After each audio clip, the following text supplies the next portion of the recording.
जय श्री राम। आइए आइए एक रचना प्रस्तुत है, उसी के माध्यम से कुछ चिंतन मनन किया जाए।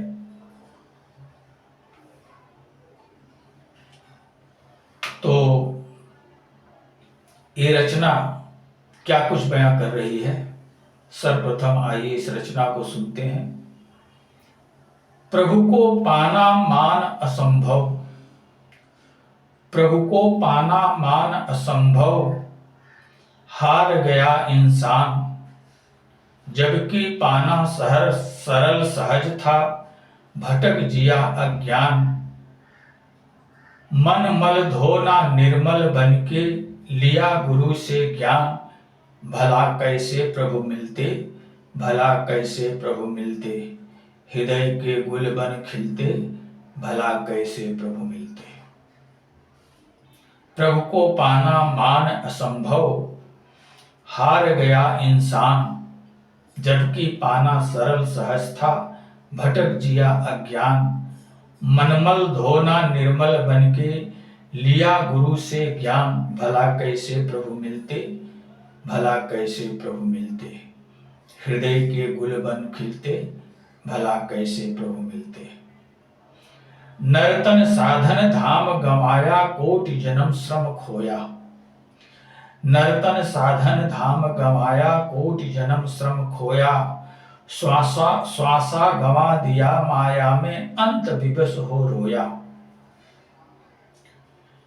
विषय भोग के रोग समाया, विषय भोग के रोग समाया। कहा न सतगुरु ज्ञान, भला कैसे प्रभु मिलते, भला कैसे प्रभु मिलते, हृदय के गुलबन खिलते, भला कैसे प्रभु मिलते। सबरी जैसी श्रद्धा थी ना, हनुमान सी भक्ति। सबरी जैसी श्रद्धा थी ना, हनुमान सी भक्ति। केवट जैसा प्रेम न था दिल, कैसे पाता मुक्ति। माया के संग रहा लुभाया, बना न श्रद्धावान। भला कैसे प्रभु मिलते, भला कैसे प्रभु मिलते, हृदय के गुलबन खिलते, भला कैसे प्रभु मिलते। कदम बढ़ाया जो साहस कर, प्रेम लिए मन साचा। कदम बढ़ाया जो साहस कर, प्रेम लिए मन साचा। आस सुदृढ़ विश्वास लिए मन, तपा योग तप आचा। देर सवेर प्रभु अपनाए, करा दिए उर्भान। शंभु जब रघुबर मिलते, हृदय के गुलबन खिलते।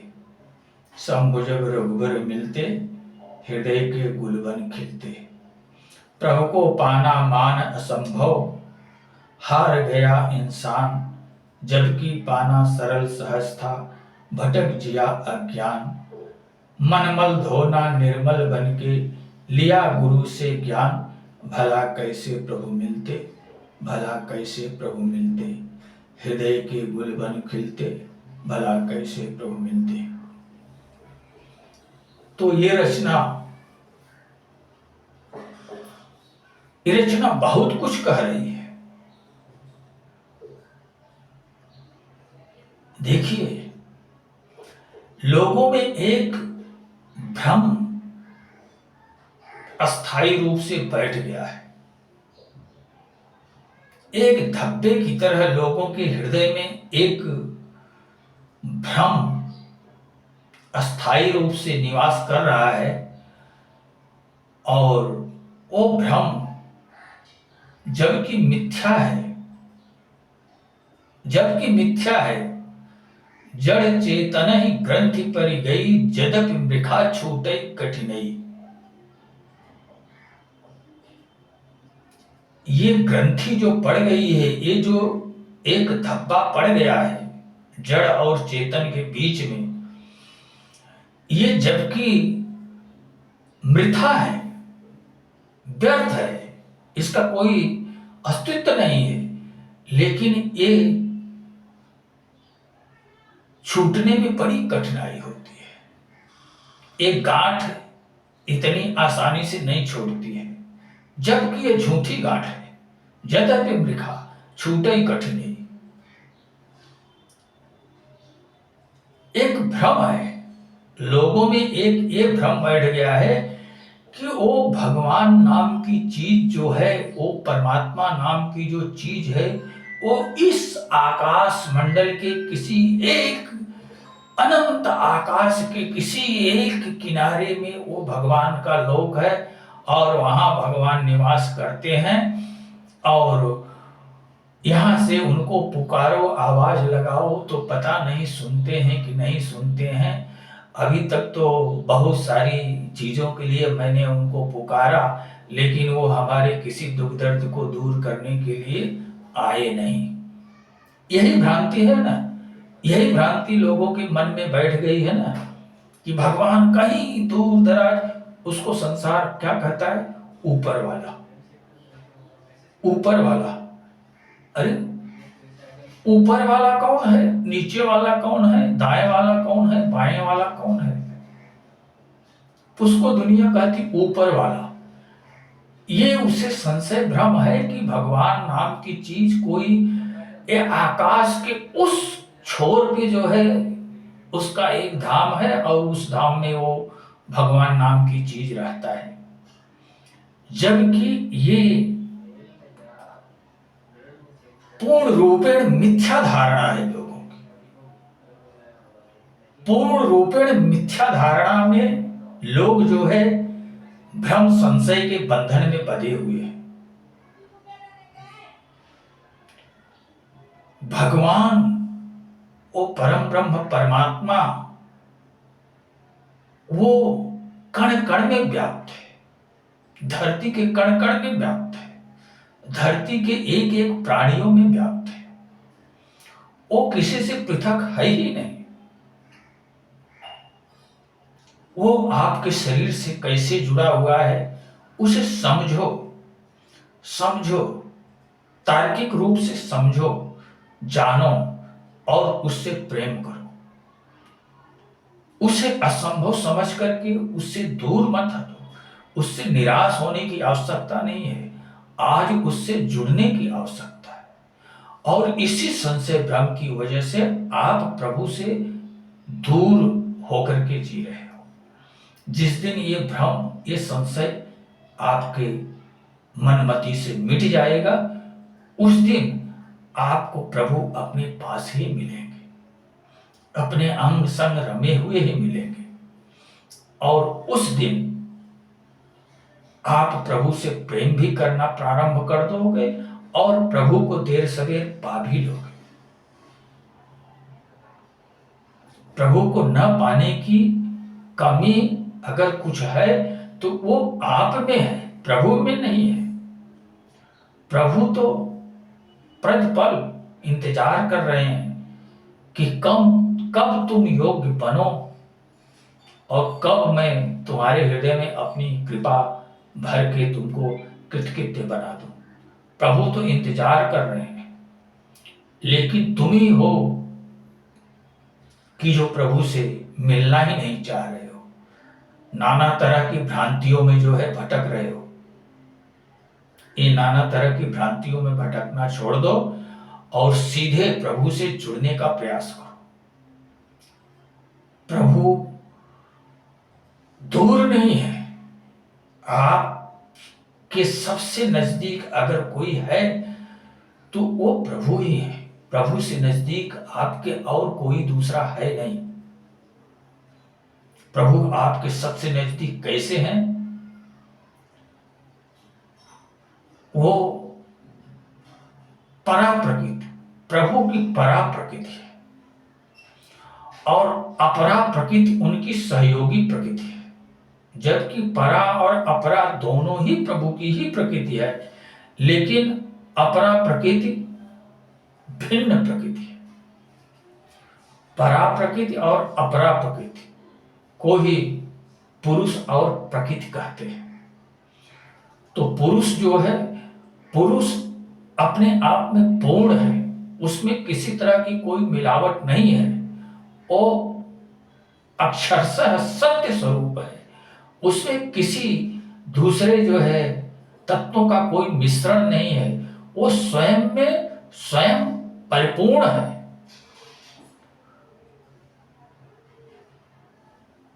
उसे परातत्व कहते हैं। परातत्व, आत्म तत्व, परमात्म तत्व, परा। और दूसरी उसी की शक्ति,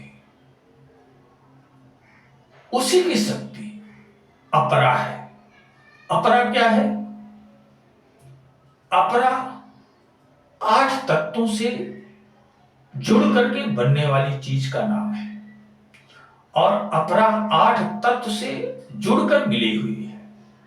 वो 8 तत्व क्या है? 5 स्थूल तत्व और 3 सूक्ष्म तत्व। 5 स्थूल तत्व छिद, जल, पावक, गगन, समीर। धरती, आकाश, वायु, अग्नि। छिद, धरती, जल, पानी, पावक, अग्नि, गगन, आकाश, समीर, हवा। ये 5 स्थूल तत्व हैं। और इन 5 स्थूल तत्वों में 3 सूक्ष्म तत्व और जुड़े हुए हैं। वो 3 कौन है? मन, बुद्धि और अहंकार। तो 5 स्थूल तत्व और 3 सूक्ष्म तत्व, ये 8 तत्व से अपरा प्रकृति का निर्माण हुआ है। लेकिन ये 8 के 8 अपने आप में जो है सक्रिय तभी हो पाती हैं जब इनमें नवम प्रकृति आत्म तत्व समाविष्ट होती है तो। और आत्म तत्व जब इसमें समाहित होती है तो ये 8 के 8 सक्रिय रूप में दिखते हैं। और आत्म तत्व इन 8 को छोड़ करके जब निकल जाता है तो ये 8 के 8 निष्क्रिय रूप में जो है हो जाते हैं। और जब तक नवम तत्व इन 8 तत्वों में रहता है तब तक ये 8 तत्व स्थिर रहने की स्थिति में होते हैं। और जब इनके अंदर से वो नवम तत्व आत्म तत्व निकल जाता है तो स्थिर रहने के हालत में तब ये शेष नहीं रहते। तब ये जो है तत्काल परिवर्तन को प्राप्त होते हैं। तत्काल ये सड़ने गलने लगते हैं। लेकिन जब तक नवम तत्व इनमें रहता है तब तक ये सड़ता गलता नहीं है, ये सुरक्षित रहता है, स्थिर रहता है। लेकिन जब नवम तत्व इसमें से निकल जाता है तो ये तत्काल जो है इसमें अलग अलग तरह की रासायनिक प्रक्रिया होने लगती है और ये इस संसार में स्थिर रहने की योग्य भी नहीं बचता है। ये सड़ने गलने लगता है, इसमें से भयंकर दुर्गंध आने लगती है। तो इसको संसार वाले जो सनातन धर्मी हैं वो इसको चिता पर जलाकर राख कर देते हैं और मुसलमान लोग इसको जमीन में दफना देते हैं, वगैरह वगैरह तरह से पूरा संसार यानी इसकी जो है अंत्येष्टि कर ही देता है। किसी न किसी तरह से इसकी इस शरीर की अंत्येष्टि कर ही देता है। तो ये संसार में प्रथा है। लेकिन आज वो पुरुष और वो प्रकृति, वो अपरा प्रकृति और परा प्रकृति दोनों एक साथ युक्त हैं। ये शरीर जो सक्रिय है, ये शरीर जो बोल रहा है, ये शरीर जो देख रहा है, ये शरीर जो सुन रहा है, ये ज्ञानेंद्रियां जो हर चीज का एहसास कर रही हैं, यही सबसे बड़ा प्रमाण है कि इसमें अभी 9 तत्व समाहित है और 9 तत्व के साथ ये 8 तत्व भी सक्रिय हैं। हमारा और आपका जीवन अभी आबाद है। यही ईश्वर का होने का सबसे बड़ा सबूत यही है जो हम और आप जीवित हैं। हमारे आप के रूप में कोई और नहीं है। ये हमारी और आपकी भ्रांति है कि हमारे और आपके रूप में सब प्राणी हैं, जीव हैं, जंतु हैं, ये संसार है। यही सब आपका जो है भौतिक भ्रम है। हर स्वरूप में, हर आकृति में स्वयं नारायण इस धरती पर विद्यमान है। हर स्वरूप उनका अपना ही है। अगर प्रभु इस स्वरूप में नहीं रहेंगे, इस स्वरूप से निकल जाएंगे, तो ये स्वरूप क्रियाशील नहीं रहेगा। ये स्वरूप 100 के रूप में परिवर्तित हो जाएगा और कुछ ही समय में संसार इसको ठिकाने लगा देगा। तो ये शरीर इस संसार में आबाद है। यही ईश्वर के होने का सबसे बड़ा प्रमाण है। ईश्वर कहीं दूर दराज लोकों में नहीं बैठे हुए हैं। ईश्वर हमारे और आपके हृदय में ही विराजमान है। हम और आप उनको देखने की योग्य स्वयं को बना ही नहीं पा रहे हैं, इसलिए उन्हें नहीं देख पा रहे हैं। वो कमी हमारी और आपकी है, क्योंकि हम भौतिकता में इतने लिप्त हो चुके हैं, माया के आगोश में इतने जकड़े हुए हैं कि हम माया को ही सच मान रहे हैं और ब्रह्म को जो है देख ही नहीं पा रहे हैं और ब्रह्म पर यकीन नहीं कर पा रहे। ये हमारा अपना ही भ्रम है, जबकि ये भ्रम मिथ्या है।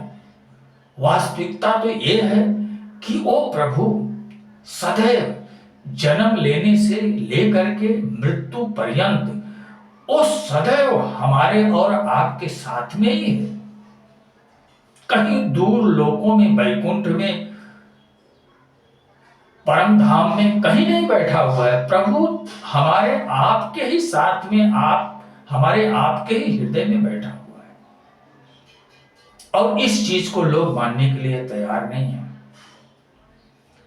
और मानने के लिए तैयार नहीं है वो तो अलग बात है, लेकिन उस परमात्मा को देखने के लिए वो जहां पे स्थित है, जहां पे बैठा है, जहां उसका दीदार हो सकता है, जहां उसका दर्शन करना संभव है, वहां जाने के योग्य ही नहीं है। वहां जाने की योग्यता ही उनमें नहीं है। और जिनमें वहां जाने की योग्यता है वो साक्षात प्रभु को अपने हृदय में देख रहे हैं। लेकिन आश्चर्य इस बात का है कि जो लोग योग्यता को हासिल करके अपने हृदय प्रदेश में प्रविष्ट होकर के उस परमात्मा को साक्षात देख रहे हैं, उससे जुड़े हुए हैं, उससे तृप्ति संतुष्टि प्राप्त कर रहे हैं, वो स्वयं ही देख सकते हैं, किसी और को दिखा नहीं सकते। समस्या ये है। और अगर किसी को देखना है तो वो देखने वाला मार्ग मात्र बता सकेगा, केवल मात्र मार्ग वो उसको दिखा सकता है। लेकिन हर किसी को उस मंजिल तक स्वयं चल के जाना पड़ेगा। यात्रा तो स्वयं करनी पड़ेगी। और इसी वजह से हर कोई उस यात्रा में, उस मंजिल को प्राप्त करने में सफलता नहीं हासिल कर पाता है। अगर वो ब्रह्म 10 किलोमीटर की दूरी पर स्थित है तो चलने के लिए, उससे मिलने के लिए चलते तो लाखों लोग हैं, लेकिन 1-2 किलोमीटर जाने के बाद में उसमें से 50,000 छट जाते हैं, वापस चले आते हैं। फिर 1-2 किलोमीटर और कुछ लोग आगे बढ़ते हैं, फिर उनमें से भी 40% लोग फिर पीछे हो जाते हैं। फिर उसके बाद बचे खुचे थोड़े बहुत लोग आगे बढ़ते हैं, तो 5 किलोमीटर पार करते करते उसमें से भी बहुत से लोग जो है वापस संसार की तरफ चले आते हैं। कहते हैं नहीं, ये हमारे बस की बात नहीं है, ये बहुत कठिन रास्ता है, इस रास्ते पे हम नहीं चल सकते, असंभव समझ करके वापस चले आते हैं। और जिस साधक में दृढ़ आस्था, भक्ति और विश्वास, आस और विश्वास और दृढ़ आस्था भक्ति होती है, वो बोलता है संसार वापस हो जाए तो हो जाए, हम जब तक उस मंजिल को प्राप्त नहीं करेंगे तब तक चाहे ये शरीर मिट जाए लेकिन हम वापस नहीं होंगे। ऐसा दृढ़ निश्चयी कोई 1-2 साधक जो होता है लाखों में, वो दृढ़ निश्चय करके पर न छूट छूटे बरु देहा, मेरे प्रतिज्ञा नहीं टूट सकती है, भले ही ये शरीर नष्ट हो जाए, भले ही मैं मृत्यु को प्राप्त हो जाऊं, लेकिन उस ब्रह्म रूपी मंजिल तक पहुंचे बगैर मैं पीछे नहीं मुड़ सकता। इस दृढ़ निश्चय का जो साधक होता है, वो साधक अग्रसर होते होते होते होते वो 10 किलोमीटर की यात्रा तय करके उस मंजिल पर पहुंच जाता है। निसंदेह अगर सच्ची सत्ता, भक्ति, सच्चा आत्मबल और सच्चा आस विश्वास आपके हृदय में है, और आप भी अगर सच्चे हृदय से ईश्वर को प्राप्त करने के लिए अग्रसर होगे, तो निसंदेह आप भी ईश्वर को पा सकते हो। ईश्वर आपके ही पास है, ईश्वर कहीं दूर नहीं है। ईश्वर सबसे नजदीक, आपके सबसे नजदीक अगर कोई है तो वो वही परम ब्रह्म परमात्मा ही है। वो कहीं दूर नहीं है, वो आपके ही हृदय में जो है समाया हुआ है। लेकिन आपको अपने हृदय में ही पहुंचने में बहुत बड़ी समस्या है। आप अपने हृदय में बहुत सारी चीजें हैं, जिन चीजों की आप में कमी है।